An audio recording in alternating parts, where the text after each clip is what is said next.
నేటి దిన ధ్యానాంశంగా యానా గ్రంథం. ఈ సంవత్సరంలో నేను దేవుని పాదాల చెంత కూర్చుని నేర్చుకున్నటువంటి వాక్య భాగం యానా గ్రంథం, the book of the Jana, chapter 1 ward 3, 1వ అధ్యాయం 3వ వచనంలో ఉన్నటువంటి లేఖన భాగాన్ని సమయంలో మనం చదువుకుందాం. అయితే యెహోవా సన్నిధిలో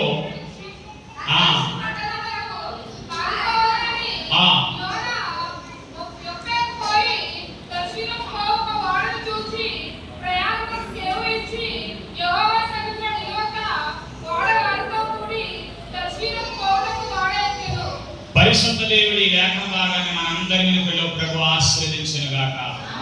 పరమ తండ్రి, అత్యల్పుడును మట్టి మనుషుడును దీనుడును నాయనా యేసయ్యా, నీ దాసుని ప్రభువా, నీ పాదాల చెంత నిలిచి ఉన్నాను. సిలువ చాటును మరుగుపరచండి, నీ వాక్కుని వెల్లడి చేయండి, మా అందరినీ తృప్తిపరచండి నాయన. జీవవాక్యం చేత, జీవాహారం చేత సమృద్ధికరమైనటువంటి నాయన నీ మాట ద్వారా మేము తృప్తి చెంది ఈ స్థలాన్ని విడిచి వెళ్ళాలి నాయన. ఈ ముగింపు కూడికలో నీ దాసుని మరుగుపరచండి, మా అందరితో మాట్లాడండి, మహిమ మీరే పొందండి. యేసు నామమున అడుగుచున్నాము మా పరమ తండ్రి, హల్లెలూయా. యానా గ్రంథం అనంటే ఒకసారి ఏ గ్రంథం? అన్నమణిగా నిలబడుతున్నారా? ముఖం పెట్టుకోండి, మాట్లాడాలి అందరూ కూడా. యానా ఇది పరిశుద్ధ బైబిల్ గ్రంథంలో 34వ పుస్తకం. పాత నిబంధన గ్రంథంలో 38 పుస్తకాలు ఉంటాయి. బైబిల్ గ్రంథం అంతట్లో 66 పుస్తకాలు ఉంటాయి. పాత నిబంధన 39, కొత్త నిబంధన 27. పాత నిబంధనలో 34వ పుస్తకం ఈ యానా గ్రంథం. చెప్పండి, ఎన్నో పుస్తకం? క్షమించండి, ఎన్నో పుస్తకం? 32వ పుస్తకం. చెప్పండి, ఎన్నో పుస్తకం? 741వ పేజీ తీసుకున్నారు. బైబిల్ గ్రంథం ఉన్న వాళ్ళందరూ బైబిల్ తెరవండి, అందరూ కూడా బైబిల్ తెచ్చుకుంటూ సార్ చూపించండి. బైబిల్ నువ్వు సినిమాకి వెళ్తున్నావా, లేకపోతే షికార్కి వెళ్తున్నావా, పార్కుకి వెళ్తున్నావా, ఫంక్షన్కి వెళ్తున్నావా, ప్రార్థనకి వెళ్తున్నావా లేదు తెలియాలంటే ఏముండాలి నీ దగ్గర? బైబిల్ అనండి, the book of the Holi Bible, పరిశుద్ధ గ్రంథం. దేవుని మందిరానికి పోయినప్పుడు నువ్వు పరిశుద్ధ గ్రంథాన్ని చేతబెట్టుకుని రావాలి. చూపించండి అందరూ కూడా ఒకసారి. పరిశుద్ధ బైబిల్ గ్రంథాలు అందరూ కూడా ఎత్తుపడి చూపించాలి. హల్లెలూయా. చూపించాలి అందరూ కూడా, పైకి చూపించండి. హల్లెలూయా, హల్లెలూయా, హల్లెలూయా. ఈ యానా గ్రంథంలో ఉన్న లేఖన భాగాలను కొన్ని నిమిషాలు మనం ధ్యానం చేద్దాం. చాలా క్లుప్త సందేశాన్ని మనం వినబోతున్నాం. మీరు సహకరించాలి, డిస్టర్బ్ చేయకుండా మీరు శ్రద్ధగా ఆలకింటే దేవుడు నాతో చెప్పిన, నాకు ఇచ్చిన ఉపదేశాన్ని మీ కడుపులో పెట్టేసానంటే నేను ముగించేస్తానంతే. ఆపరేషన్ చేయించుకునేవాడిని బట్టి ఉంటుంది, వైద్యం చేయించుకునేవాడిని బట్టి ఉంటుంది మాట. డాక్టర్ సులువుగా తెలివిగా తెలియకపోవాలంటే వైద్యుడు ఏం చేయాలి? సహకరించాలి. అలాంటి ఒకసారి ఏం చేయాలి? అమ్మా నువ్వు సహకరించాలి, నువ్వు కాపరేట్ చేయాలి. నువ్వు కాపరేట్ చేయకపోతే ఇక్కడ నేనేం చేయలేను బాబు, నువ్వు సహకరించాలా కుర్రడా. నువ్వేం భయపడకుండా నిశ్చయంగా ప్రశాంతంగా నువ్వు కోఆపరేట్ చేసేవంటే, సహకరించేవంటే తొందరగా చాలా సులువుగా తేలిక అయిపోతుంటాడు అనమాట డాక్టర్ గారు. హల్లెలూయా. అలాగే మరి మీరు నాకు కోఆపరేట్ చేసి సహకరింటే, పరిశుద్ధాత్మ దేవుని స్వాధీనంలో ఆధీనంలో మీరు ఉండగలిగితే, నిద్రపోకుండా, మాట్లాడకుండా, అలాగే తిరగకుండా, అనాలోచనగా ఉండకుండా స్తోత్రం అంటే స్తోత్రం అని, హల్లెలూయా అంటే హల్లెలూయా అని, ప్రభు నామానికి మహిమ అంటే దగ్గరగా ప్రభుని చూపించి ఇలాగ మనం ఏకీపించాలి. ఒకసారి స్తోత్రం చెప్పండి. హల్లెలూయా. 4 అధ్యాయాలు నిండి ఉంటుంది యానా గ్రంథం. ఎన్ని అధ్యాయాలు? 48 వచనాలు ఉంటాయి ఈ 4 అధ్యాయాల్లోని. ఈ 48 వచనాల్లో ఉన్నటువంటి 4 అధ్యాయాల్లో ఉన్నటువంటి 4 మాటలు చెప్పండి. ఎన్ని మాటలు? 4 మాటలు చెప్తాను. దేవునికి స్తోత్రం కలుగును గాక. చెప్పండి గట్టిగా, హల్లెలూయా, హల్లెలూయా. యానా అనండి ఒకసారి. యానా అనే పేరుకి అర్థం గొవ్వ. చెప్పండి ఏంటమ్మా? రాసుకోండి. బైబిల్తో పాటు పుస్తకాన్ని తెచ్చుకోవాలి మనం. నేను విన్నాను, దైవజనులు చెప్పారు కదా, వాళ్ళ ఆత్మీయండి భక్తిపరుడు, ప్రార్థనాపరుడు. ఏంటి ఆ దైవజనుడు ఏమన్నాడంటే, రే జాషువా, నువ్వు ఎంత స్థితిలోకి, ఎంత స్థాయిలోకి నేను మనం అందరం వెళ్ళిపోయినా నేను ఎప్పటికీ కూడా బైబిల్ విద్యార్థినే. హల్లెలూయా. అంటే ఎప్పటికీ ఏటల కాలం మనం ఎంత నేర్చుకున్న ఈ మహాసముద్రంలో నీటి కొట్టులాగా ఇంకా నేర్చుకుంటానే ఉంటారు. ఇంకా అలుగు తలుగు ఏమన్నది, ఇంకా మహా సముద్రం ప్రవాహం ఇది. దేవునికి స్తోత్రం కలిగిన కాక. నేను పాడాలిగా నువ్వు ఏంటి అంతకంత అలాగా జీవజల పక్కలో ఊరిపోయినట్లుగా ఊరిపోద్దంటే దేవునికి స్తోత్రం కలిగిన కాక. గట్టిగా చెప్పాలి హల్లెలూయా. యానా బైబిల్తో పాటు పుస్తకం కన్నా కూడా తెచ్చుకోవాలి, రాసుకోవాలి, ప్రతిదీ కూడా నోట్ చేసుకోవాలి, రెఫరెన్స్ నోట్ చేసుకోవాలా, వాక్యం నోట్ చేసుకోవాలా. ఉపవాస కోటాలకి ఇంకో పలానా దైవజనుడు వచ్చాడు, ఇంకో ఈ వాక్యాలు చెప్పాడు, హృదయంలో రాసుకోవాలా, పుస్తకంలో కూడా రాసుకోవాలా. ఖాళీగా ఉన్నప్పుడు వాక్యం చదివితే ఆ సందేశాన్ని కూడా మన జ్ఞాపకం జప్తికి తెచ్చుకోవాలి మనం. దేవుడికి స్తోత్రం చెప్పండి గట్టిగా, చెప్పాలి గట్టిగా హల్లెలూయా. యానా అనగా గువ్వ. బైబిల్ గ్రంథంలో గువ్వ గురించి కూడా చాలా విషయాలు పరిశుద్ధాత్మ దేవుడు రాయించాడు. ఏంటి గువ్వకున్న 2 లక్షణాలు మీకు నేను చెప్తున్నాను. గువ్వకున్న లక్షణం ఏంటంటే, మొదట గువ్వ మూలుగుతుంది. చెప్పండి ఏం చేస్తుంది? మన సహవాసంలో జాగ్రత్తమయ్య గారు ఉన్నారు చూసారా? జాగ్రత్తమయ్య గారు కొన్ని పావురాలను ప్రత్యేకించి ఆ మీటింగ్స్కి వెళ్ళినట్టు చూస్తారు చాలా మంది. ప్రత్యేకించి ఒక పక్కన కొన్ని పావురాల్ని ఏం చేశాడంటే ఆయన పెంచుకుంటున్నాడు. ఆయన ఎందుకండి పావురాలు అలా పెంచుతున్నారు? నేను డబ్బులు ఎక్కువైపోయా, పని పాఠం లేక అలాగని అడిగితే ఆ దైవజనుడు చెప్పిన మాట ఏంటంటే, గువ్వ మూలుగుతుంది. చెప్పండి ఏం చేస్తుంది? గట్టిగా మాట్లాడాలా. ఏం చేస్తుంది? మూలుగుతుంది. ఆ మూలుగు ద్వారా దేవుడి సన్నిధిలో విశ్వాసి దేవుడికి పాదాలను పట్టుకుని ఏం చేయాలంటే మూలగాల. అంటే ప్రార్థనా జీవితానికి సాదృశ్యం. నేను చెప్పబోయే 4 మాటల్లో 2వ మాట ఏంటి మీరు రాసుకోగలిగితే 1వ అధ్యాయంలో మొదటి మాట ఏంటంటే, పారిపోవుచున్న యాన. చెప్పండి గట్టిగా మాట్లాడాలా. పారిపోవుచున్న యాన అనండి ఒకసారి. 1వ అధ్యాయంలో మనం చదువుకున్నాం, యెహోవా సన్నిధిలో నుండి తర్షీషు పట్టణానికి పారిపోవాలని యాన ఎబ్బేకి పోయి తర్షీషునకు పోవు ఒక వాడను చూసి ప్రయాణానికి కేవి ఇచ్చి యెహోవా సన్నిధిలో నిలవక వాడవారితో కూడా తర్షీషుకు పోవుటకు ఎక్కడికి ఎక్కాడు? చూడండి 10వ వచనంలో కూడా సన్నిధిలో నుండి పారిపోవచ్చున్నట్లు. హల్లెలూయా. చాలు చెప్పండి అందరూ కూడా హల్లెలూయా.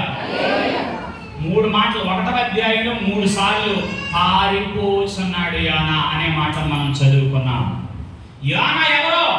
ఒక ప్రవక్త. బైబిల్ గ్రంథంలో ఏంటి ఆ ప్రవక్త పేరున ఒక పుస్తకమే రాయబడింది. బైబిల్ గ్రంథంలో ఏ చిన్న మాటను కూడా మనం, లేకపోతే ఏ చిన్న వ్యక్తిని కూడా లోకుగా అలుసుగా తిరస్కరించినట్లు ఎప్పుడు కూడా మాట తోలనాడకూడదు. ఒళ్ళు దగ్గరెట్టుకుని బైబిల్ చదివేటప్పుడు, లేకపోతే బైబిల్ సంభాషణ చేసేటప్పుడు, బైబిల్ని బోధించేటప్పుడు, బైబిల్లో ఉన్న భక్తుల గురించి చెప్పేటప్పుడు చాలా జాగ్రత్తగా మాట్లాడాలి. ఒక ఆయన తెలియక బుర్రబుద్ధి లేకుండా ఆ యానగాడు దేవుడు చెప్పినా కూడా ఆలోచించకుండా ఏంటంటే ఆయనకి అసలు అర్థం ఉందా? ఇది దేవుడు మాట ఆలోచించలేదంటే ఆయన ప్రవక్త బాబా, చాలా జాగ్రత్తగా మాట్లాడాలా. యానగారు దేవుడి ప్రవక్త, దైవజనుడు ఆయన. అండ్ దేవుడు అతనితో మాట్లాడాడు, ఇదిగో నువ్వు నినివే వెళ్ళు, ఆ పట్టణం యొక్క దుర్గతి చెప్పు, వాళ్ళ అవిధేయత చెప్పు, వాళ్ళ అతిక్రమం చెప్పు, ఆ ప్రజలందరూ కూడా నువ్వు ప్రకటించు అని చెప్పినప్పుడు యానా దేవుని మాట ఆలకించలేదు. నినివే కలవలసిన యానా తర్షీషుకు ప్రయాణం అయ్యి వాడకి టికెట్ తీసేసుకుని వాళ్ళకి ఎక్కేసి అడుగు బాగాన ఏం చేస్తున్నాడంటే శుభ్రంగా నిలబోతున్నాడండి. దేవునికి స్తోత్రం కలిగింది. నెంబర్ 1 పారిపోవచ్చున్న యానా అనండి ఒకసారి. పక్కన వ్యక్తిని పట్టుకుని చెప్పాలి మాట, పారిపోవచ్చున్న యానా. మనకెందుకంటే గొడవ, మేము కూడా పారిపోతాం, మీరు ముగించేస్తే కానీ వ్యక్తులు తినేసి మేము మా కొంపకు పారిపోతాం అన్నట్టుగా చెప్తున్నారు మీరు. ఏంటి యానా ఏం చెప్తున్నాడో, ఎక్కడికి పారిపోతున్నాడో, ఏంటి దేవుడి చిత్తం నుంచి పారిపోతున్నాడో. ప్రియ విశ్వాసి, యానావలే నీ జీవితంలో, క్రైస్తవ జీవితంలో, విశ్వాస జీవితంలో నువ్వు ఎక్కడి నుంచి ఎక్కడికి పారిపోతున్నావు? పాత నిబంధన గ్రంథంలో మన రూతు గ్రంథంలో చదువుకున్నాం. ఏమంటే నయోమి ఆవిడ కూడా మంచి యోధా కుటుంబానికి చెందినటువంటి గొప్ప ఆత్మీయురాలు. ఒక కరువు వచ్చింది. కరువు వచ్చినప్పుడు ఏంటి ఆ చిన్న కరువును తట్టుకోలేక బెత్లెహేములో ఉన్నటువంటి ఈ నయోమి ఎక్కడికి వెళ్ళిపోయింది? మోయాబు దేశానికి శపితమైన విగ్రహారాధనకు సంబంధించిన మోయాబు ప్రాంతం వెళ్ళిపోయింది. ఫలితంగా భర్తను కోల్పోయింది, కొడుకులు కోల్పోయింది. ఆ నష్టం అంతా కూడా మనం ధ్యానం చేసాం, గతంలో చూసాం. దేవునికి స్తోత్రం కలిగింది. కొత్త నిబంధన గ్రంథంలో కూడా లోకాసు వార్తలో యెరూషలేము నుండి యెరికోకు పోతున్నాడు. చెప్పండి, ఎక్కడి నుంచి ఎక్కడ పోతున్నాడు? యెరూషలేము అనగా శాంతి నిలయం, సమాధాన గృహం, దేవుని మందిరానికి సాదృశ్యం. ప్రార్థన జీవితానికి, సహవాస జీవితానికి, భక్తి జీవితానికి సాదృశ్యంగా ఉంది. ఏంటి? యెరూషలేము నుండి ఎక్కడ పోతున్నాడు? యెరికోకు పోతున్నాడు. విచిత్రం ఏంటంటే యెరికోలో ఉన్న, అంటే పాపంలో ఉన్న, శాపంలో ఉన్న, దుర్మార్గతలో ఉన్న, చీకట్లో ఉన్న, అన్యాయంలో ఉన్న, అక్రమంలో ఉన్న వాళ్ళందరూ కూడా యెరూషలేములోకి వస్తుంటే విచిత్రం ఏంటంటే ఎంత దారుణం అంటే యెరూషలేము నుంచి యెరికోకు పోతున్నాడు. దేవునికి స్తోత్రం కలుగుతుంది. ఎంత దారుణం! నీకు అర్థమవుతుందా?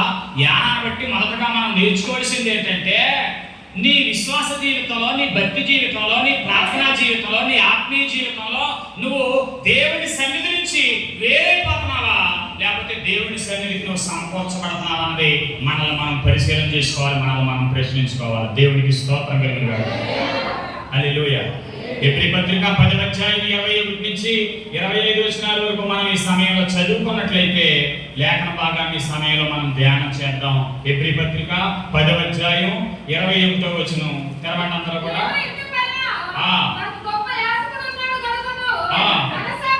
మనస్సాక్షికి కల్మషం తాచుకుంటున్నట్లు ప్రోక్షింపబడిన హృదయములు గలవారమును, నిర్మలమైన ఉదకముతో స్నానం చేసిన శరీరములు గలవారమునై ఉండి విశ్వాస విషయంలో సంపూర్ణ నిశ్చయత కలిగి యథార్థమైన హృదయంతో మనం దేవుని సన్నిధికి చేరుదుము. ఇంకా చదవాలి. వాగ్దానం చేసిన వాడు నమ్మదగిన వాడు గనుక మన నిరీక్షణ విషయం మన మొక్కుకొనినది నిశ్చలముగా పట్టుకుందుము. 24వ వచనం అండర్లైన్ చేసుకోండి. కొందరు మానుకొని సన్నట్టుగా సమాజంగా కూడుకుంట మానక. చెప్పండి, ఈ మాట అందరూ కూడా చెప్పండి. కొందరు మానుకున్నట్లుగా. ఏం మానుకుంటున్నారో నా వైపు చూడాలా. చెప్పండి, ఏం మానుకుంటున్నారో? ప్రార్థన మానుకుంటున్నారో, ఆరాధన మానుకుంటున్నారో, సహవాసాన్ని మానుకుంటున్నారో, భక్తి, ప్రేమ, వీటన్నిటినీ కూడా మానుకుంటున్నారు కొంచెం మంది. ఏంటి? ఇవి మానుకుంటే మనం ఎక్కడి నుంచి ఎక్కడికి ప్రయాణం చేస్తున్నాం? యానా నినివేకి వెళ్ళమంటే తర్షీష్కి ఎలా పారిపోతున్నాడో నువ్వు కూడా అలా పారిపోతున్నావు. దేవునికి స్తోత్రం కలుగును గాక. హల్లెలూయా. కొందరు మానుకొనిచున్నట్లుగా సమాజంగా కూడుట మానక. ఏ మానక? ఏం చేయాలి మనం? సమాజంగా కూడుకోవాలి. చెప్పండి ఒకసారి మీ పక్కన ఉన్న వ్యక్తులు చెప్పండి, సమాజంగా కూడుకోవాలి. ఉపవాస కూటాల ప్రారంభం నుంచి మనం లేఖనాన్ని ధ్యానం చేసాం కదా. సమాజ కూటాన్ని ప్రతిష్ఠించండి. ఆ పిల్లల్ని, పెద్దలని, జనులందరినీ కూడా ఏం చేయండి? పోగు చేయండి. సీఎంలో బాగా అవ్వదండి. సమాజ కూటంగా మనం కూడుకోవాలి. ఆదివారం ఆరాధన కూడుకోవాలి, మనం శుక్రవారం ఉపవాస ప్రార్థన కూడుకోవాలి. చాలా మంది ఏంటి సుఖం ఎక్కువైపోతే, సౌఖ్యం ఎక్కువైపోతే, సంతోషం ఎక్కువైపోతే అయ్యి బాబోయ్ అక్కడికి వెళ్ళి కూర్చొని లేకపోతే మోకాలు వేసి ప్రార్థన చేసుకుంటాం. చాలా కష్టంగా ఉంది. కొట్టుకుని వచ్చి మళ్ళా ప్రార్థనకి ఎవరాను అలాగని తినేసి మళ్ళా తిరిగి ఏమంటారంటే దేవుడు ఏం చూసుకుంటాడు? ఏం చూసుకుంటాడు? నీ శరీర బలహీనత, అలసటను బట్టి నువ్వు మానకూడదు. అదే చెప్తాడు అక్కడ. ఏమనంటే సమాజంగా కూడుకుంటా మానక. రెండవదిగా ఏం చేయాలంటే ఒకడినొకడు హెచ్చరించుకోవాలా. నిన్న దినం లేకపోతే ఈ కూడికల్లో దైవజనులు లేకపోతే పెద్దలో హెచ్చరిక. చెప్పండి, ఏంటమ్మా? హెచ్చరిక చేసినప్పుడు నువ్వు మంచి విద్యార్థి అయితే గురువు గారికి లోపడతావు, నువ్వు మంచి కుమారుడు అయితే నీ తల్లిదండ్రులకు లోపడతావు, నువ్వు మంచి విశ్వాసం అయితే దైవజనులకు లోపడతావు. దేవునికి స్తోత్రం కలుగును. హల్లెలూయా. ఆయన వెంటండి అలాగని నువ్వు నోరు మూసుకుని ఊరుకుంటే అది దైవజనుడు తప్పది. ఆయన నన్ను అన్యదాగా భావించినాడు, నా గద్దెంపుని నా కేకనని నేను భావించి నేను గద్దెంచలేదనుకో, అది నా తప్పు అయింది. అందుకనే సత్యవాక్యాన్ని సరిగా విభజించాలా. బుద్ధివాక్యం చెప్పాలా, జ్ఞానవాక్యం చెప్పాలా, ఖండించాలా, గద్దించాలా, బుద్ధి చెప్పాలా. దేవుడికి స్తోత్రం కలిగిన గాక. పౌలు గారు తిమోతికి చెప్పాడు ఈ విషయాలన్నీ కూడా. ఖండించాలా, గద్దించాలా, బుద్ధి చెప్పాలా, ఏంటి హెచ్చరించుచు. ఏమంటున్నాడు అక్కడ? ఒకరినొకడు హెచ్చరించుకోవాలి మనం. ఇంకా మనం చాలా విషయం గమ్యస్థానానికి చేరుకోలేదు కదా మనం. ఇంకా చేరుకునేలాగా మన అవిధేయతలు ఎన్నో మనల్ని వెంటాడుతూ ఉంటాయి. అందుకే నిన్ను హెచ్చరించి నిన్ను సరిచేసి సరైన మార్గంలో నడిపించడానికి, హెచ్చరిక పొందడానికి నువ్వు దేవుని మందిరంలోనికి రావాలి. హల్లెలూయా. హెచ్చరించుచు ఆ దినము మీరు చెప్పండి ఏంటి? అనండి ఒకసారి. ఆ దినం అనండి ఒకసారి. ఏ దినము? ప్రభు దినము, రాకడ దినము. ఒక దినాన్ని మనం ఆయనతో ఉండడానికే కదా రక్షణ పొందుకున్నాం. ఆయనతో ఉండడానికే కదా ఈ కష్టతరమైన మార్గంలో మనం ప్రయాణం చేస్తున్నాం. ఆయనతో ఉండే గొప్ప సంతోషం. ఆ దినము సమీపించుట మీరు చూచిన కొలది మరి ఎక్కువగా అలాగా చెయ్యచ్చు. ఎక్కువ చేయాలా, తక్కువ చేయాలా? గట్టిగా మాట్లాడండి బాబు. నా వైపు చూడండి. చెప్పాలందరూ కూడా హల్లెలూయా. ఎవరికి కూర్చోమని ఏం చెప్తున్నారు అందరూ కూడా? ఒక కృషి ఏదైనా అంటే ఏమన్నాడు? చెప్పాలందరూ కూడా హల్లెలూయా, హల్లెలూయా. బాబా ఇలా చూడండి ఒకసారి. ఇవాళ పెట్టుబుట్టాడండి. పెట్టుబుట్టినప్పుడు ముందు ఏం చేయాలి? తల్లిపాలు ఇవ్వాలి. తల్లిపాలు ఇచ్చిన తర్వాత కొన్ని రోజులు అయిన తర్వాత బయట నుంచి పట్టుకొచ్చిన పాలు డైరెక్ట్గా ఆ పాలు వేసేస్తారు కాబట్టి నీళ్ళు వెళ్ళిపోయే సగం నీళ్ళు సగం పాలు అని ఫస్ట్ తట్టుకోలేడు. నీకు అర్థమవుతున్నాయా? నా మాటలు అర్థమవుతున్నాయా? కొన్ని రోజులు అయిన తర్వాత నీళ్ళు వెలుపుని పాలు పోసేస్తే నువ్వు పోసిన పాలు అన్నీ కూడా ఒంటిలో పోతాయి. అప్పుడు మళ్ళా బలమైన పాలు ఇవ్వాలా. కొన్ని నెలలు అవుతున్నాయి, 6 నెలలు అవుతున్నాయి, కొంచెం ఏదో తినిపించామండి. ఇంకా ఏటల కాలంలో తినిపించకూడదు. సంవత్సరం వస్తే తర్వాత ఏం పెట్టాలి? అది అన్నం పిసికి నెయ్యి పోసి అండి కూరగాయలు అన్నీ కూడా ఉడకపెట్టి చెప్పండి. వయసు పెరిగిపోతే మోతాదు పెంచాలా, పెంచొద్దా? మాట్లాడాలందరూ కూడా పెంచాలా, పెంచొద్దా? భక్తులు వినాలి పలకాలు నోడుతోని. మరి వయసు పెరిగిపోతుంది. రక్షణ తీసుకుని ఎన్ని సంవత్సరాలు అవుతుంది? నీ విశ్వాస జీవితంలో నువ్వు విశ్వాస ప్రారంభంలో ఎంత ప్రార్థన చేసావు? ఎన్ని సంవత్సరాలు అవుతుంది ఇప్పటికి? ప్రార్థన పెరిగిందని తగ్గిందా? చెప్పాలందరూ కూడా తగ్గిందా, పెరిగింది? ఒకసారి ఆలోచన చేసుకోండి. విశ్వాస ప్రారంభంలో నువ్వు ఎంత ప్రార్థన చేసేవాడు? ఎన్ని నిమిషాలు ప్రార్థన చేసేవాడు? ఎంత వాక్యం చదువుకునేవాడు? ఎంత దేవుడితో గడిపేవాడు? ఎంత పరిచర్య చేసేవాడు? ఎంత సమయం దేవుడి సన్నిధిలో గడపడానికి నువ్వు ఇష్టపడేవాడు? ఇప్పుడు ఎంత ఇష్టపడుతున్నావు నువ్వు? మీకు అర్థమవుతుందా? మరి ఎక్కువ అవ్వాలి నాయన. కొంతమంది తెలియక ఏమండి ప్రార్థన అక్కలొద్దు అంటున్నాడండి, సహవాసం అక్కలొద్దు అంటున్నారు. తెలుగు తక్కువ మాట్లాడి వాక్య ధ్యానం ఉందా? ఇదేంటి మేము చర్చకు రాకపోతే మేము క్రైస్తవులం కదా? మేము ప్రార్థన చేసుకోకపోతే మేము భక్తులం కాదా? మేము ఆరాధనలో లేకపోతే మేము విశ్వాసం కాదా? మరీ ఎక్కువ కదా నాయన, మరీ ఎక్కువైపోవాలి. నీకు ప్రార్థన ఎక్కువ అవ్వాలా, విశ్వాసం ఎక్కువ అవ్వాలా, సహవాసం ఎక్కువ అవ్వాలా, భక్తి ఎక్కువ అవ్వాలా, ఆత్మీయత ఎక్కువ అవ్వాలా. మరి ఎక్కువగా పలకండి నోటితో. ఎలాగా? చెప్పండి గట్టిగా. హల్లెలూయా, హల్లెలూయా, హల్లెలూయా. ఎక్కువ అవ్వకుండా తక్కువ అయిపోతుందంటే నువ్వు పారిపోతున్నావు. ఎక్కడికి పారిపోతున్నావు? దేవుడు చెప్పిన మాట వినకుండా నువ్వు పారిపోతున్నావు సహోదరుడా. నినివేకు బదులుగా తరిశీసుకు పోతున్నావు. నువ్వు ఎక్కడికి పోతున్నావు? మాట్లాడాలంతా కూడా ఎక్కడ పోతున్నాం? మరి ఎక్కువగా అలాగ చెయ్యచ్చు. ప్రేమ చూపుటకును సత్కార్యములు చేయుటకును ఒకరినొకడు పురుకొల్పగలని ఆలోచించము. హల్లెలూయా, హల్లెలూయా. మరి ఎక్కువగా చేయొచ్చు, అలాగ చేయొచ్చు ప్రేమ చూపుటలో. హల్లెలూయా. ఈ సర్వ ప్రపంచంలో నువ్వు ప్రేమించబడాలన్నా, ఇతరులను నువ్వు ప్రేమించాలన్నా ఒకే ఒక్క స్థలం ఏంటి? అది మన కుటుంబంలో చూస్తాం. రెండోదిగా దేవుని సన్నిధిలో మనం చూస్తాం. హల్లెలూయా. నిస్వార్థమైన ప్రేమ, నిష్పక్షపాతపు ప్రేమ ఏంటి? నిరాధారులమైన మనల్ని చూసి మన ప్రభు ఈ లోకంలో కొంచెం మంది తల్లిదండ్రులు కూడా ఒకనొక సందర్భంలో ఒక్కొక్క తల్లి చెప్పుకొని వెళ్తుంది. ఏంటి ఏంటి ఇక్కడ మా మా బిడ్డలోనే నా పేరు చెప్పకూడదు, కానీ ఏంటి ఆ తల్లి చేసి అంటే కుమార్తెకు చేసి, అంటే ఆ తల్లి త్యాగం ఆ కుమార్తె పట్ల చేసి అంత సరిగ్గా చేయలేని పరిస్థితులు మనకు కనపడతాయి. తల్లిదండ్రులే అలానే. కానీ పరమ తండ్రి ఆ రీతిగా మనల్ని ప్రేమించలేదు, యేసుప్రభు ఆ రీతిగా ప్రేమించలేదు. దేవుడికి స్తోత్రం కలిగింది. చాలా మంది ఏంటి అదే సాక్ష్యం చెప్తూ ఉంటారు. మా కన్నవాళ్ళైనా మమ్మల్ని పట్టించుకోలేకపోయినా మా ఆత్మీయ తల్లిదండ్రులు, దేవుడు మాకు ఇచ్చిన మా అమ్మగారు మా అయ్యగారు మమ్మల్ని పట్టించుకున్నారు. వాళ్ళ మా తల్లిదండ్రులు మమ్మల్ని మా బాధలో ఆదరించిన తల్లిదండ్రులు. వాళ్ళు ఎలాగ ఆదరించగలిగారంటే ఆ ప్రేమ దేవుడి ద్వారా పొందుకున్నారు కాబట్టి ఆ ప్రేమ ఇతరులకి పంచుతున్నారు. రెండవదిగా సంఘం.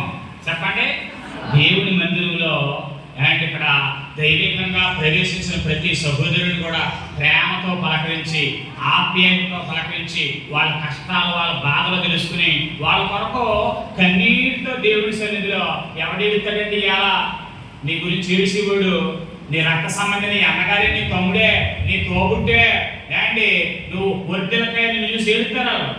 నాకంట గొప్పడైపోతాడు అలాగని. కానీ ఈ యాగక్షేమాల కొరకు అంటే ఆ ప్రేమ దేవుడి సన్నిధిలో మనం పొందుకుంటామని, ఆ ప్రేమను మన ఇతరులకు చూపించాలని, ప్రేమ కూడా చూపించలేని స్థితిలో నువ్వు ఉంటే ఖచ్చితంగా ఏంటి ప్రేమ కూడా మనం ఏం చేయాలంటే వృద్ధి పొందించుకోవాలి. హల్లెలూయా. నిష్పక్షపాతంగా ఏంటి కొంచెం మంది బిడ్డలు ఉన్నారు, ఆ పేర్లు చెప్పను, కానీ అంటే ఆ మనసు కూడా దేవుడు ఇవ్వాలి. చెప్పండి, ఎవరు ఇవ్వాలా? ఒక సందర్భంలో ఒక ప్రయాణ నిమిత్తం రాజు, ప్రశాంతం, మేమందరం కూడా కాకినాడ ఈ సౌండ్ సిస్టమ్ వేసి వెళ్ళి తిరిగి వచ్చేసే సమయంలో హోటల్లోకి వెళ్ళిపోయి భోజనాలు చేసేసిన తర్వాత అయ్యగారు చాలా బలవంతం చేశారు.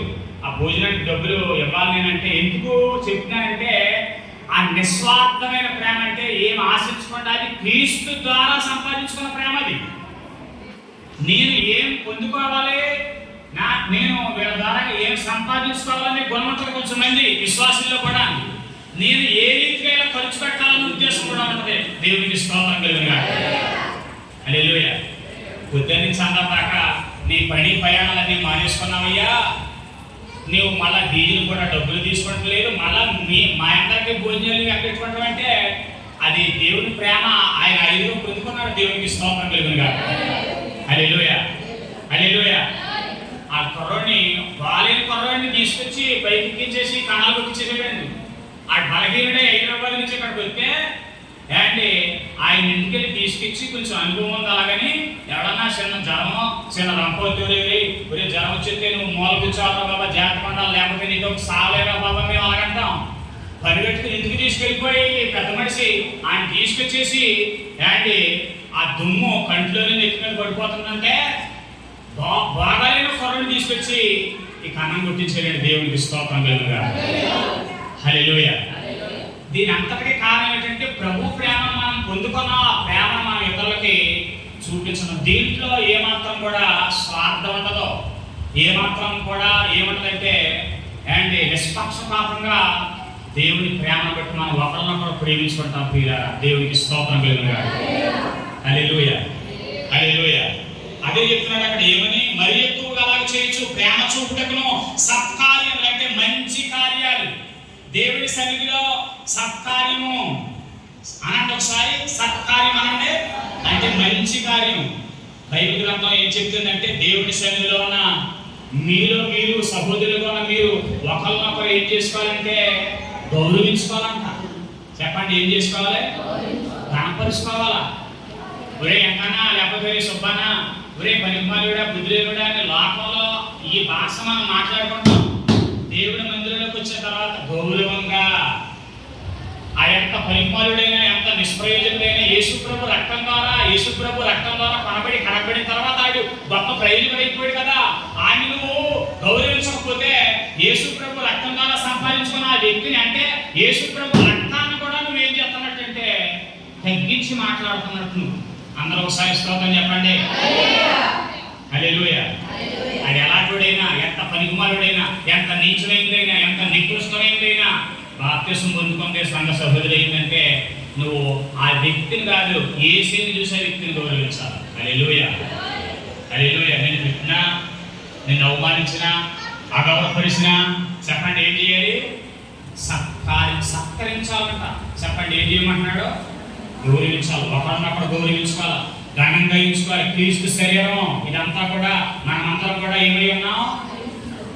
ఈ చిత్రం ఏంటంటే ఒక శరీరానికి అంటే ఒక అవయవానికి మరొక అవయవం అంటే కదండి. కాళ్ళు ఇప్పుడు నేను నిలబడ్డానంటే దేని మీద నిలబడ్డాను? కాళ్ళు ఉన్నాయి కదా, కాళ్ళు లేకపోతే నేను నిలబడగలనా? కాళ్ళు పని కాళ్ళు చేసింది ఏంటి? నేను వీటిని అందరినీ నిలబెట్టాను కానీ ఈ కాళ్ళు కూడా అతిశయించడానికి వీలు లేదు. ఏంటి నిలబెట్టే సరిపోయిందా? ఇక్కడ ఏం చేయాలి? చూడాలి. చెప్పండి చూస్తే సరిపోయిందా? మెమరీ పవర్ ఇవ్వాలి. ఏం మాట్లాడాలో మెమరీ పవర్ ఇవ్వాలంటే హృదయంలో తలంచాలి. తలంచింది నోటి నుంచి వస్తుంది. నోరు మాట్లాడాలి. మీకు అర్థమవుతుందా? ఒక్కొక్క అవయవం ప్రతి దానికి ఏమైనాయంటే సిక్కే లింక్ అయి ఉన్నాయి. ప్రతి అవయవం కూడా గౌరవంగా ఏంటి వెంకన్న బాబుని గౌరవంగా చూసి, చెప్పండి అప్పుల్ గారిని గౌరవంగా చూసి, రాధమ్మ గారిని గౌరవం, ఇక్కడ మనం ఒకరికొకరు గౌరవంగా సత్కరించుకుంటాం. ఏమంటున్నారు అక్కడ? ఆడి నీచుడైనా పర్లేదు, ఆడి అసహ్యుడైనా పర్లేదు, ఆడికి పాపాత్ముడైనా పర్లేదు, సత్కరించుకున్నట్టులో ఒకరినొకడు పురుకొల్పోవాలని ఆలోచించు. ఏం ఆలోచించాలి? నువ్వు ఎప్పుడు కూటమైపోతే వెళ్ళిపోదాం అని ఆలోచించాలా? ఎప్పుడు ఉద్యోగానికి పోవాలని ఆలోచించాలా? ఎప్పుడు వ్యాపారానికి పోవాలని ఆలోచించాలా? ఏం ఆలోచించాలా? ప్రేమ విషయంలో, ప్రార్థన విషయంలో నువ్వు పారిపోతున్నావా? లేకపోతే దేవుని సన్నిధికి చేరుకుంటున్నావా? నా వైపు చూడండి అమ్మా. వాళ్ళ వైపు చూడలేదే మీరు? స్తోత్రం చెప్పండి ఒకసారి. హల్లెలూయా. పారిపోవచ్చున్న యాన అనండి ఒకసారి. 2వ అధ్యాయంలో యాన గ్రంథంలోకి రండి. చాలా తొందరగా ముగించేస్తాను నేను.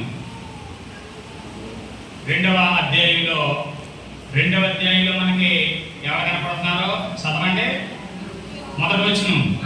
ఆ మత్స్యము కడుపులో నుండి యాన యెహోవాను ఎలాగున ప్రార్థించెను. హల్లెలూయా. దగ్గరగా చెప్పాలి. హల్లెలూయా. 2వ అధ్యాయంలో 10 వచనాలు ఉంటాయండి. 10 వచనాల్లో 7 సార్లు 7 టైమ్స్. 1వ అధ్యాయంలో 3 సార్లు చెప్పాను మీకు. పారిపోవచ్చున్న యాన, సన్నిధిలో నుంచి పారిపోతున్న యాన అండి, తర్షీషుకు పారిపోతున్న యాన. 3 వచనాలు. 2వ అధ్యాయంలో 7 సార్లు ప్రార్థించెను, మనవి చేయగా, పాతాళ గర్భంలో నుండి కేకలు వేయగా నా ప్రార్థన అంగీకరించి అన్నాడు. తర్వాత నేను పరిశుద్ధాలయం తట్టు మరల చూసినని అనుకుంటుని. తర్వాత 7వ వచనంలో కోపంలో నుండి నా ప్రాణం నాలో మోర్చలగా నేను యెహోవాను జ్ఞాపకం చేసుకుంటుని. నీ పరిశుద్ధాలయంలో నీ యొద్దకు నా మనవి వచ్చెను. 7వసారి కృతజ్ఞతాస్తుతులు చెల్లించి నేను నీకు బలులు అర్పించదను. నేను మొక్కుకున్న మొక్కుబడులను చెల్లింపక మానను. యెహోవా యొద్దనే రక్షణ దొరుకునని ప్రార్థించెను. హల్లెలూయా. రెండవదిగా ప్రార్థించిన యాన. పలకండి మాట. మాట్లాడలేదు. మొదట మాట ఏంటి? పారిపోవచ్చున్న యాన. గట్టిగా మాట్లాడాల. పారిపోవచ్చున్న. దాని మీద 10 ప్రసంగాలంటే 10 గంటలు మాట్లాడచ్చు. క్లుప్తంగా 30 నిమిషాల్లో నా సందేశాన్ని ముగిస్తానన్నాను. రెండవదిగా ప్రార్థించుచున్న యాన. పలకాలందరూ కూడా ఏం చేస్తున్నాడు? ఈ ఉపవాస కోటాల ద్వారా నీ ప్రార్థనా జీవితాన్ని పెంచుకోవాలి. నీ ఆత్మీయ జీవితానికి మెరుగెట్టాల. పండుగలు వస్తే ఏంటి మిద్ది మీద సామాన్లు ఇతర సామాన్లు అన్ని కింద వేసి ఏం చేసేవారంటే ఏంటి సబ్బులతో కాకుండా చెప్పే పాటగారు ఏం చేసేవారు? ఇసుకెట్టుదోని, చింతపండుని, తర్వాత ఇంకేమిటేవారు? ఇటుకు తోవేరు. ఎప్పుడన్నా మీరు చూసాను? నేను తామపోయినా చూసాను. అన్నమణి గారు ఇతర సామాన్లు ఏమన్నాయా? చెప్పండి గట్టిగా. హల్లెలూయా.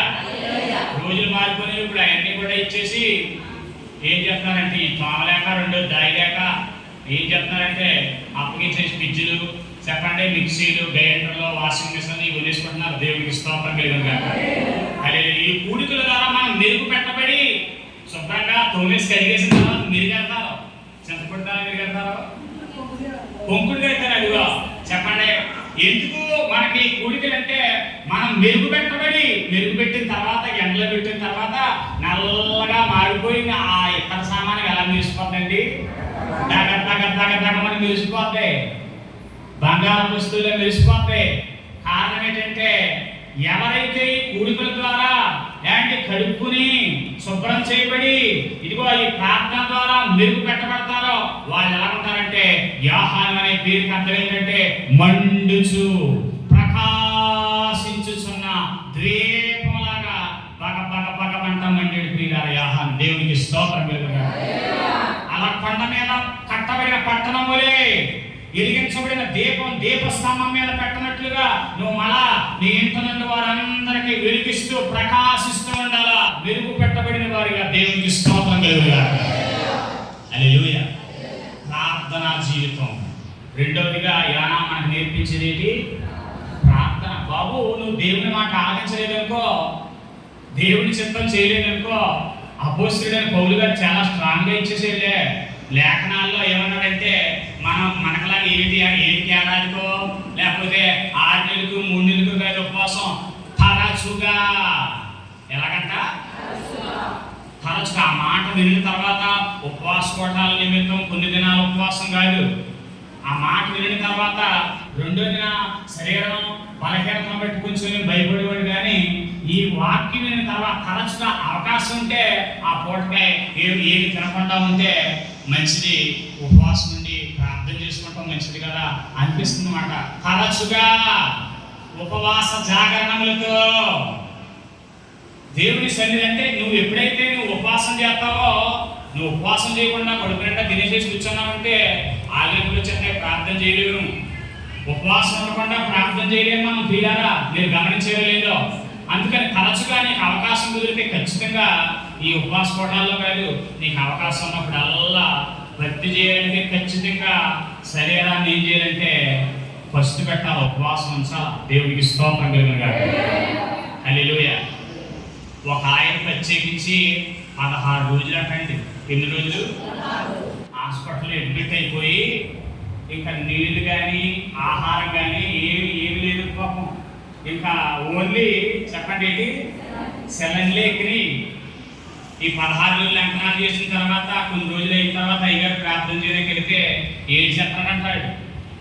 అదేరా అలాగే ఏడు చెప్తున్నావు, దేవుడు ఆరోగ్యం ఇచ్చి క్షేమంగా గృహానికి చేర్పించారు కదరా అయ్యగారు, మీరు అందంగా చెప్పారండి, నెలకోసారన్నా ఉపవాసం ఉండండి బాబు, నెలకోసారన్నా ఉపవాసం ఉండి ప్రార్థన చేయమని.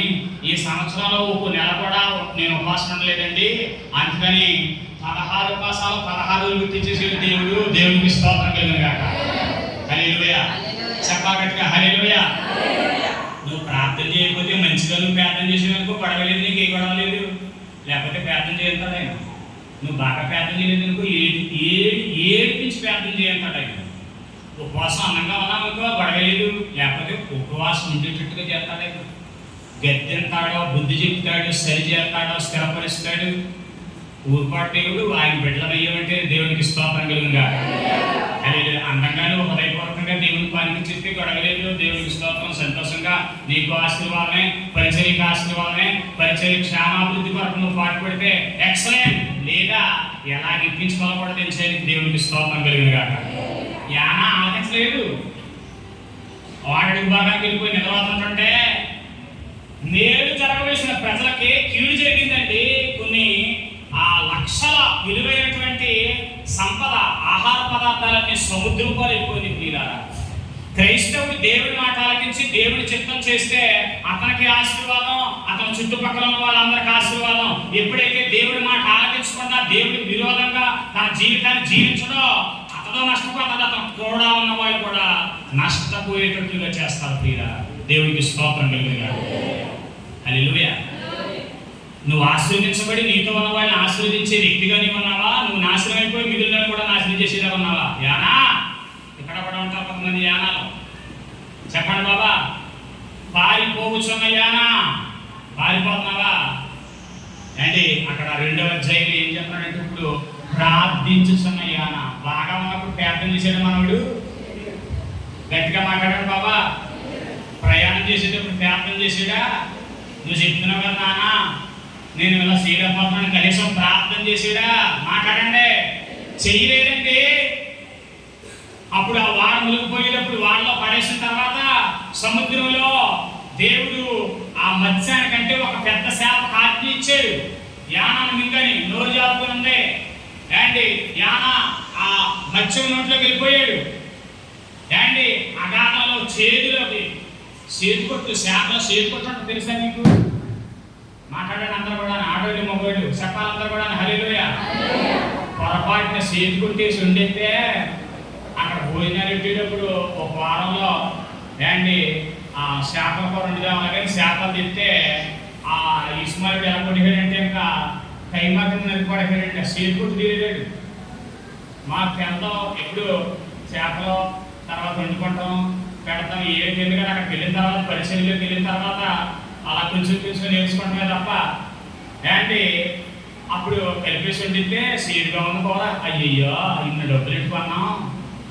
తర్వాత ఎంత ఇలువైన ఆహారం కూడా ఏమైపోయిందంటే ఆఫ్టర్ ఆల్ ఒక పార్ట్ ఆ చేతి కొట్టని దాన్ని తీగిపోయినా చేరుకుంటే చేతి కొట్టున్న స్థలానికి వెళ్ళిపోయింది ఇప్పుడు యానం. అంత చేదు ఆ అధ్యాయంలో వచనాలు చదివితే నీకు అర్థమైంది మాట. చాలా చేదుగా అయోమయంగా చీకట్లో అయోమయ పరిస్థితిలో ఉండగా అప్పుడు దేవుడికి వచ్చాడు మనవాడికి. దేవుడికి స్తోత్రం కలిగినగా. ఆరోగ్యం ఉండగా, ఆస్తిపాస్తులు ఉండగా, అందరూ ఉండగా, అన్నీ ఉండగా ప్రార్థన చేయి తల్లి నువ్వు. స్తోత్రం చెప్పండి హల్లెలూయా.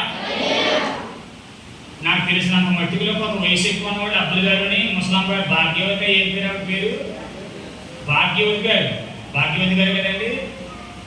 ఆయన కొంత భోజనం చేయడానికి వచ్చాడు. ముసలమ్మ కూడా కొన్ని మెప్పులు ఎట్టండి అవి బాబోయ్ ముసలమ్మ భోజనం గట్ట చేయదండి బాబు, 3 రోజులు ఉపవాసం అన్నాడు ఆయన. దేవుడికి స్తోత్రం కలిగినగా.